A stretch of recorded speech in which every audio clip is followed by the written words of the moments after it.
نحمدہ ونصلی علی رسولہ الکریم اعوذ باللہ من الشیطان الرجیم بسم اللہ الرحمن الرحیم الصلاۃ والسلام علیک یا سیدی یا رسول اللہ وعلی آلک واصحابک واہل بیتک یا سیدی یا نور اللہ۔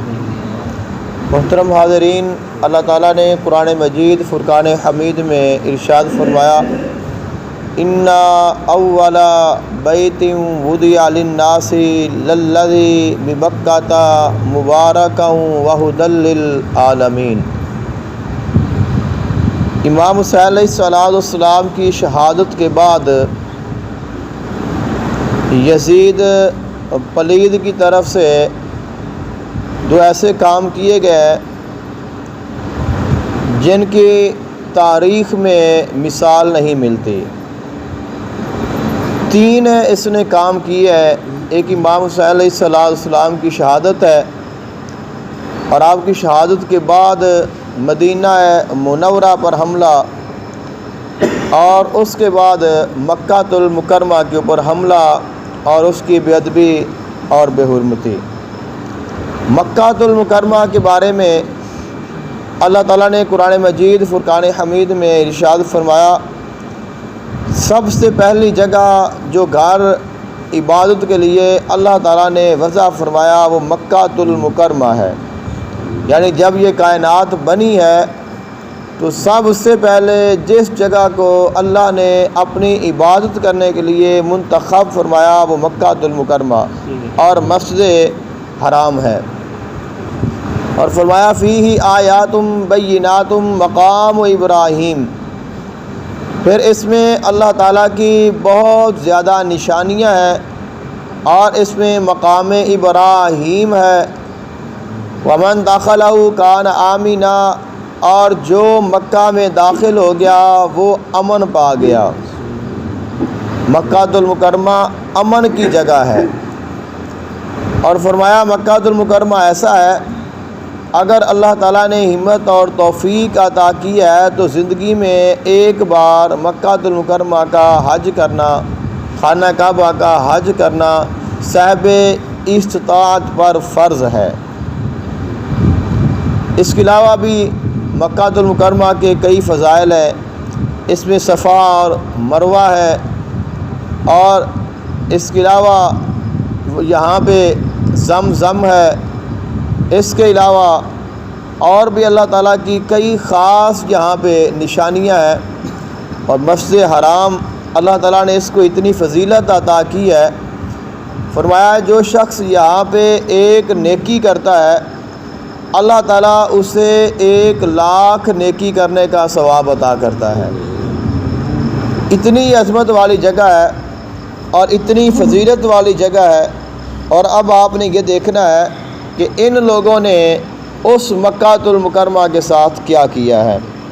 مدینہ منورہ کے اوپر حملہ کرنے کے بعد یہ جو یزید کی فوج ہے یہ حضرت عبداللہ بن زبیر رضی اللہ تعالی عنہ کے مقابلے کے لیے مکہ مکرمہ میں روانہ ہوئی۔ حضرت عبداللہ بن زبیر رضی اللہ تعالی عنہ مکہ المکرمہ میں رہتے تھے، اور وہاں پہ لوگوں نے ان کی بیعت کی اور انہوں نے لوگوں سے بیعت لی۔ اب یہ چاہتے تھے کہ ہم حضرت عبداللہ بن زبیر رضی اللہ تعالیٰ عنہ جو آقا علیہ السلام کی پھوپھی کے بیٹے ہیں، حضرت صفیہ رضی اللہ تعالیٰ عنہ کے، اور انہوں نے بھی یزید کی بیعت کا انکار کیا تھا، لیکن یہ مدینہ چھوڑ کر مکہ المکرمہ میں آ گئے اور یہ وہیں پہ ہی رہے۔ جب امام حسین علیہ السلام کو شہید کر دیا گیا تو پھر انہوں نے مکہ المکرمہ میں جو لوگ تھے انہوں نے یزید کی بیعت کو توڑا اور حضرت عبداللہ بن زبیر رضی اللہ تعالی عنہ کے ہاتھ پر بیعت کر لی۔ اب یہ جو لوگ ہیں یہ حضرت عبداللہ بن زبیر رضی اللہ تعالی عنہ کے مقابلے کے لیے یہ یہاں پہ پہنچے ہیں، اور اس فوج کا سپہ سالار ہے وہ کل میں نے آپ کو بتایا تھا کہ جس کا نام مسلم بن عقبہ تھا۔ اب اس کو تاریخ نے اور لوگوں نے مصرف کہا ہے، تو یہ تو رستے میں ہی ہلاک ہو گیا، لیکن اس نے مرنے سے پہلے حسین بن نمیر کو بحکم یزید اپنا قائم مقام بنا دیا۔ اب جب یہ جہاں پہ مکہ المکرمہ میں پہنچے ہیں حرم شریف میں، تو انہوں نے مکہ المکرمہ کا، حرم شریف کا، مسجد حرام کا محاصرہ کر لیا۔ محاصرہ کرنے کے بعد اب جو حضرت عبداللہ بن زبیر رضی اللہ تعالی عنہ ہیں اور ان کے ساتھی ہیں، وہ مسجد حرام کے اندر تھے، مکہ المکرمہ میں وہ تھے۔ تو انہوں نے پھر منجنیق کے ساتھ مکہ المکرمہ کے اوپر پتھر برسائے۔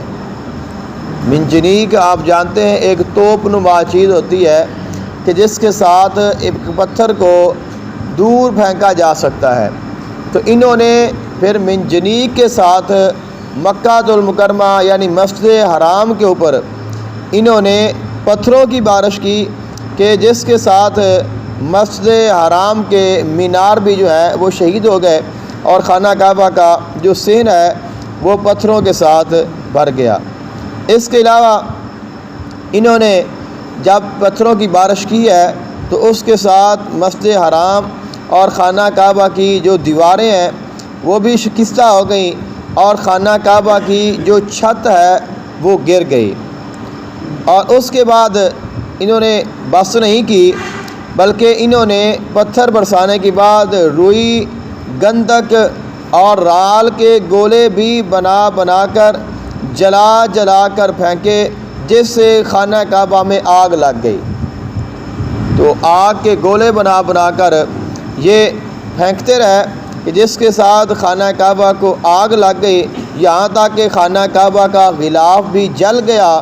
اور خانہ کعبہ میں حضرت ابراہیم علیہ السلام نے جب حضرت اسماعیل علیہ السلام کو قربان کرنے کے ارادے سے لٹایا تھا اور جنت سے جو دمبا آیا تھا اس دمبے کا ایک سینگ خانہ کعبہ میں بطور تبرک رکھا ہوا تھا، اور اسی آگ کی وجہ سے وہ جو سینگ ہے وہ بھی جل گیا۔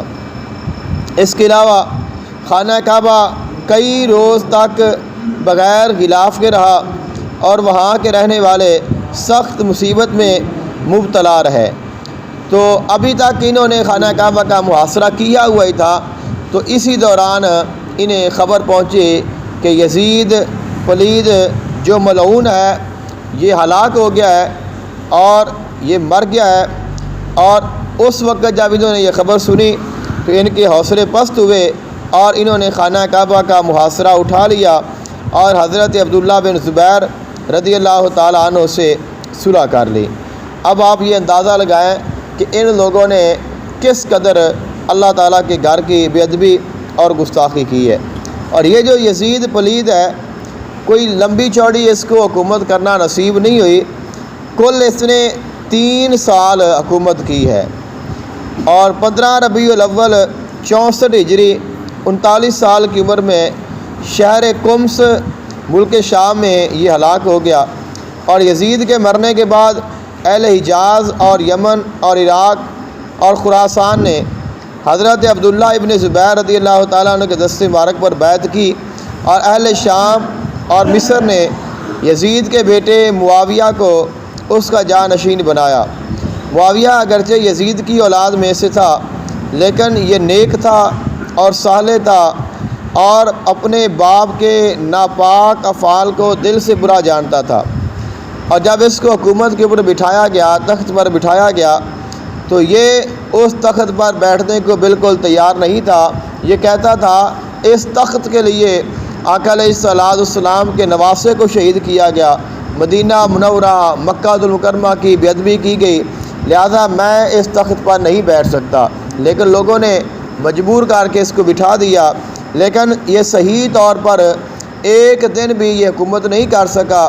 یہ غمگین رہا، بیمار رہا، یہاں تک کہ 40 دن، بعض نے کہا کہ 2 مہینے، بعض نے کہا 3 مہینے، اس کے بعد یہ شخص فوت ہو گیا۔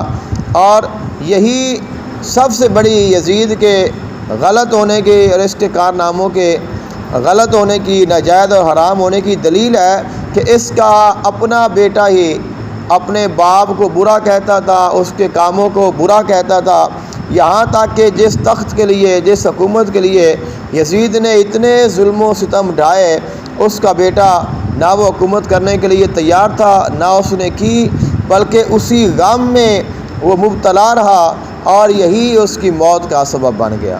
دعا ہے اللہ تعالیٰ محبت اہل بیت نصیب فرمائے۔ افضل ذکر لا الہ